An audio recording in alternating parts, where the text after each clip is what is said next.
A Bíblia Nossa de Cada Dia está começando agora e você é muito bem-vindo para nós meditarmos em mais um capítulo da Palavra do Senhor. Aqui nesse canal, se você é novo, fique sabendo, todos os dias nós meditamos na Palavra do Senhor, nós lemos, compreendemos e aplicamos para as nossas vidas, porque Deus tem sempre algo novo para falar conosco. Vamos começar?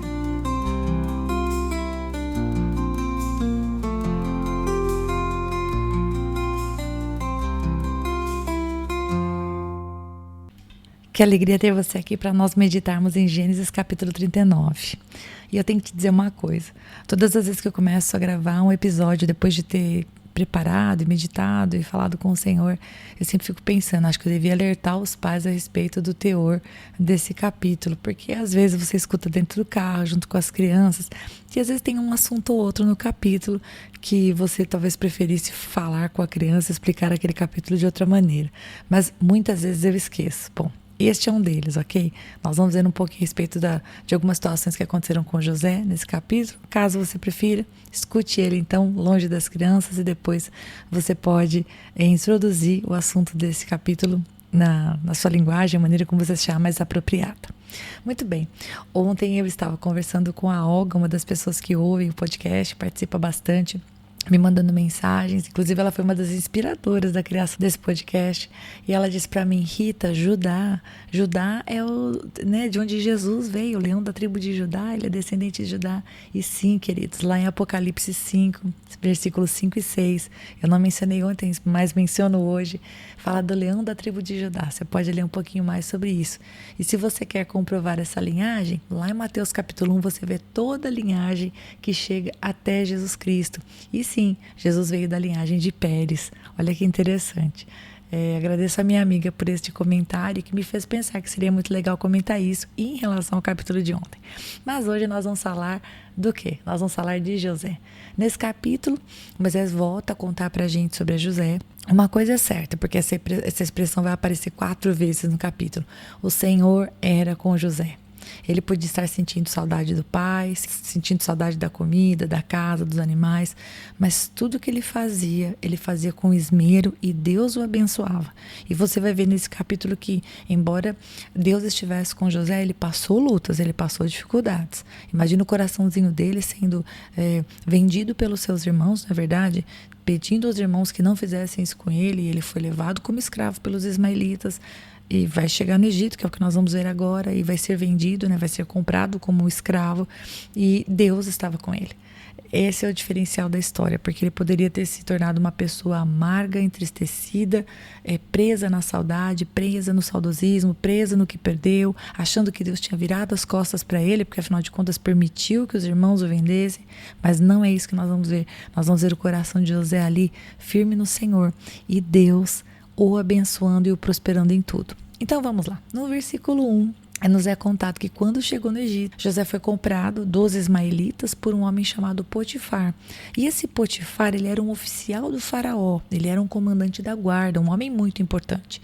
E ele começou a servir na casa desse seu dono egípcio, e Moisés nos diz lá, logo pela primeira vez no versículo 2, que o Senhor estava com ele. Ou seja, apesar de ter sido vendido como escravo, trazido lá da terra dele, com saudade da família e de tudo mais, Deus estava com ele. E então, por isso, tudo que ele fazia prosperava. Veja bem, se tudo que José fazia prosperava, era porque ele estava fazendo o trabalho que precisava ser feito. Ele não se deixou dominar pelas circunstâncias, pela dor, pela tristeza. Ele foi fazer o que tinha que ser feito. E o versículo 3 vai dizer que o próprio dono dele reconheceu que o Senhor estava com ele. Por quê? Porque tudo que ele fazia prosperava, tudo que ele fazia dava certo, o que ele fazia ficava bem feito. E isso fez com que José achasse favor aos olhos do seu dono, isso é o que está no versículo 4. E ele recebeu então, queridos, um cargo de confiança maior. Potifar, este homem que era revestido de autoridade, como eu disse, ele era o comandante da guarda, ele colocou na mão de José um cargo de confiança, fez dele o mordomo da casa, ou seja, ele passou a ser responsável por tudo o que Potifar tinha. Versículo 5 vai dizer que Potifar colocou José nessa posição de mordomo e que a casa de Potifar foi abençoada. porque Deus abençoou aquele lugar por causa de José. A presença de José naquele lugar, fazendo o trabalho, a vida de José naquele lugar trazia o testemunho do Senhor, e Deus encontrava no coração de José a condição de, vamos dizer assim, atuar naquele lugar. A casa era abençoada por causa dele. E o versículo 6 vai afirmar pra gente que tudo o que pertencia a Potifar estava nas mãos de José, ou seja, ele se tornou um homem de confiança, de modo que Potifar não se preocupava com mais nada. Moisés vai destacar pra gente que José, ele era bonito, ele era de bela aparência e um belo porte. E por que de repente Moisés traz pra gente essa informação?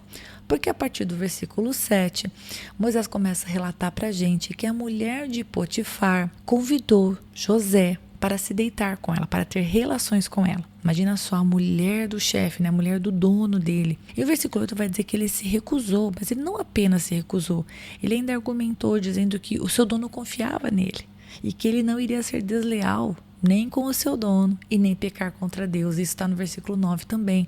José, ele tinha consciência de que o pecado cometido, se ele resolvesse se deitar com a esposa do dono dele, o pecado cometido não seria apenas contra o seu dono, mas também contra Deus, porque Deus vê todas as coisas. Imaginem só, se ele fosse pelo caminho do pecado, o chefe dele, né, o dono dele podia até não ficar sabendo, mas e Deus? Então ele diz isso para ela, ele, olha, não quero, obrigada. E no versículo 10, Moisés vai dizer que ela insistia com ele todos os dias. Todos os dias, imagina só uma pessoa todos os dias indo atrás do servo da casa dizendo, se deita comigo, se deita comigo. E qual era o comportamento deles? Um comportamento tremendo, queridos. Ele se recusava a ir para a cama com ela. E além disso, ele se recusava a ficar perto dela. Ou seja, ele evitava o contato, ele não deixava a sua alma, vamos dizer assim, se apegar naquilo. Porque veja, imagina só, né? Como eu disse no princípio, imagina se ele tivesse ficado com o coração endurecido. Ah, não, Deus permitiu que meus irmãos me jogassem no poço, Deus permitiu que eu fosse vendido como escravo, agora eu não vou ver mais meu pai, também não temo mais a Deus, eu vou ficar com a mulher do meu dono, né? Ele poderia ter no seu coração aquela coisa de, já que não deu certo para mim, também não vou mais temer a Deus. E graças ao Senhor, não foi assim que ele se comportou. Ao contrário, ele se manteve íntegro. Agora, imagina só, recusar a esposa do seu dono, mas você ter que trabalhar na casa deles. Em outras palavras, já que ele evitava ficar perto dela, se fosse para a gente aplicar nos dias atuais, vamos dizer que ele bloqueou ela nas mídias sociais. Ele não dava espaço, ele não dava oportunidade. Uma excelente lição para nós, né? Olha só, se somos uma mulher casada, um homem casado, ou somos noivos, ou temos namorado, nosso coração, nosso compromisso, nossa aliança é com uma pessoa só. Ainda que você seja namorado, as pessoas podem pensar assim, Rita, mas namorado pode separar. Ué, não é porque pode separar que você, se está namorando, não vai ser leal e fiel. Ora, se o seu coração está dividido entre duas pessoas, você precisa tomar uma atitude. Não dá para ficar com o pé nas duas canoas. A outra pessoa não pode até não saber, mas aprendamos com José, não é verdade? Poxa vida, vai pecar contra Deus? Deus vê, aquele que fez os olhos, ele vê, aquele que fez os ouvidos, ele escuta. Então, José está corretíssimo. Ele não só não queria se deitar com ela, como ele evitava ficar perto dela. Porque, afinal de contas, poxa vida, ele era um ser humano, ele não queria pecar contra Deus. Por que é que você vai ficar na beirada do precipício perigando cair? José não queria correr esse risco. Mas um dia, versículo 11, um dia aconteceu uma situação. José entrou na casa para trabalhar, porque ele trabalhava lá, e não tinha mais ninguém lá dentro. Então, o que essa mulher fez? Ela pegou ele pela roupa e, de maneira muito incisiva, falou para ele, venha para a cama comigo. E ele, para tentar se desvencilhar dela, porque ela estava segurando nas roupas dele, as roupas acabaram ficando na mão dela e ele saiu fugido para fora. Ele fez certo de fugir? Obviamente, porque essa moça estava meio doida, acho que ela não ia se contentar com não, né? Imagina só, ela sendo a dona da casa também, vamos dizer, né? Abaixo do dono dele, ela era a primeira dama da coisa. Imagina ela sendo rejeitada. Essa moça não estava muito feliz com essa situação. Então ele fugiu dela. Só que, versículo 13, quando ela percebeu que José tinha deixado as roupas para trás, porque ele fugiu, ela pensou numa mentira, porque veja, a raiva que ela devia estar dele não devia ser pequena. Como assim que esse menino, né? Como assim que esse homem se negou a se deitar comigo? Ele é um servo, ele é um escravo, ele é um empregado, ele não podia dizer não, ele tinha que dizer sim. Enfim, ela ficou toda, provavelmente, o texto não nos diz, mas eu fico imaginando essa moça, essa mulher querendo e insistindo e José dizendo não, não, não, não, não. Então o que ela fez? Mentiu, queridos. Ela pega e resolve ferir José, porque veja, o relato dela podia fazer José ser morto ou preso. Então, o versículo 14 diz que ela chamou os homens da casa e disse que José tinha entrado no quarto dela e tentado ter relações com ela, ou seja, contou uma mentira. E disse, olha, quando eu gritei por socorro, então ele saiu correndo e deixou as roupas para trás. E sim, as roupas dele estavam ali, então a coisa ficou um pouco, né, com aquela cara de, poxa, olha a roupa do moço aqui, deve ser verdade. E ali estava formado o laço.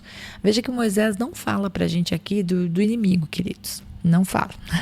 Mas honestamente, fica muito claro que pelo menos na alma dessa mulher que estava desacostumada a ouvir não, ela não ia deixar barata essa rejeição.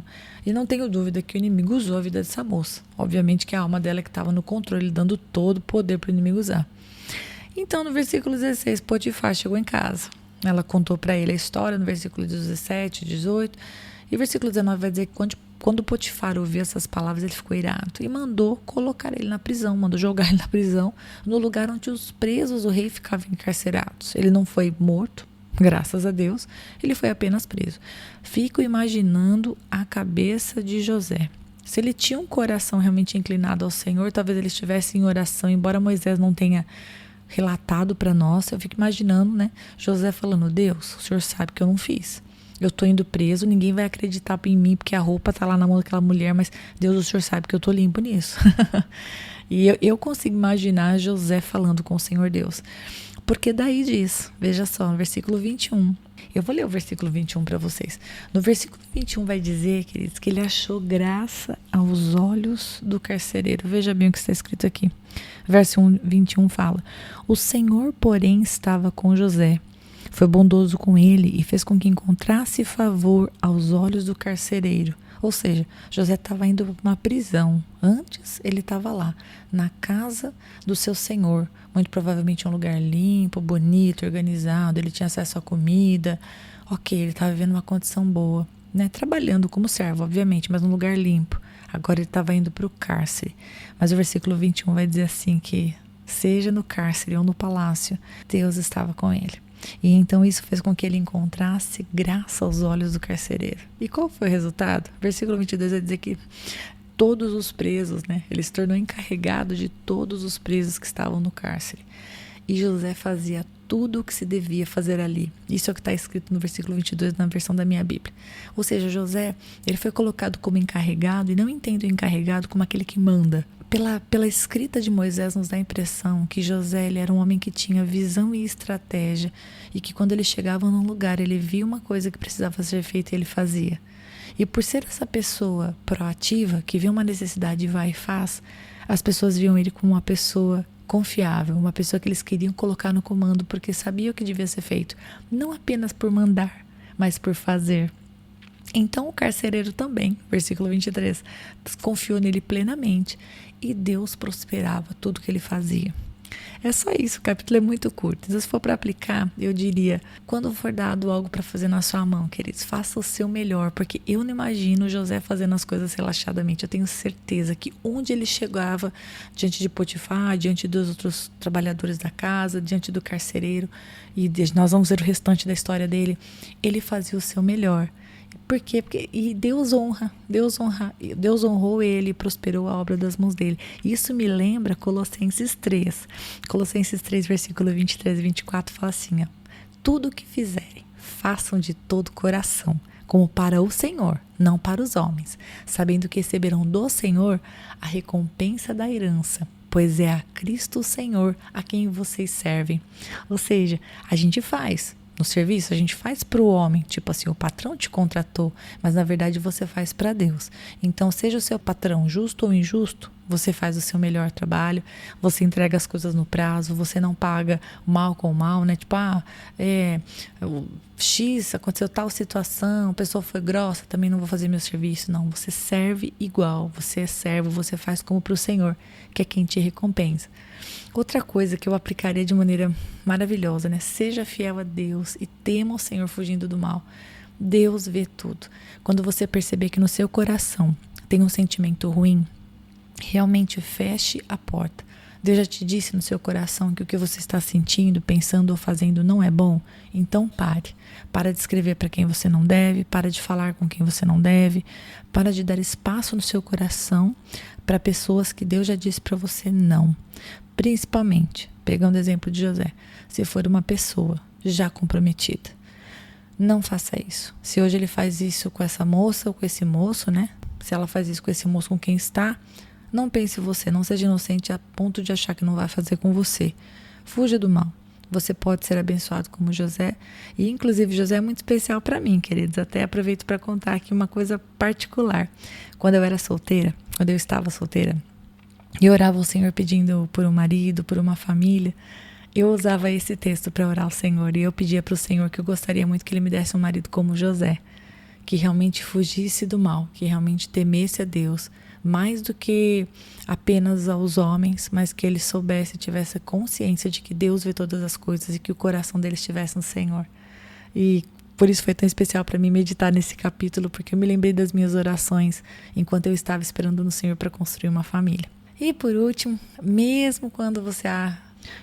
último, veja que José passou por alguns momentos difíceis, né? Mas, apesar de passar pelos momentos difíceis, ele se manteve fiel. Deus era com ele na casa de Potifar, Deus era com ele no cárcere. Não é sobre o lugar, não é sobre as circunstâncias, é sobre o coração em Deus e Deus conosco. Então, a despeito do que você estiver passando no dia de hoje, eu convido você a entregar o fardo que está nos teus ombros ao Senhor Jesus e dizer para Ele: Senhor, eu quero andar como José. E eu peço que o Senhor me abençoe e prospere a obra das minhas mãos e que tudo que eu for fazer agrade o Senhor. É isso que você tem que pedir. E Deus te abençoe. Espero que você tenha gostado desse capítulo. Se você quiser acrescentar alguma coisa, escreva nos comentários e compartilhe. Abençoa alguém com esse capítulo que pode também fortalecer o coração dela. Deus te abençoe e até o próximo episódio.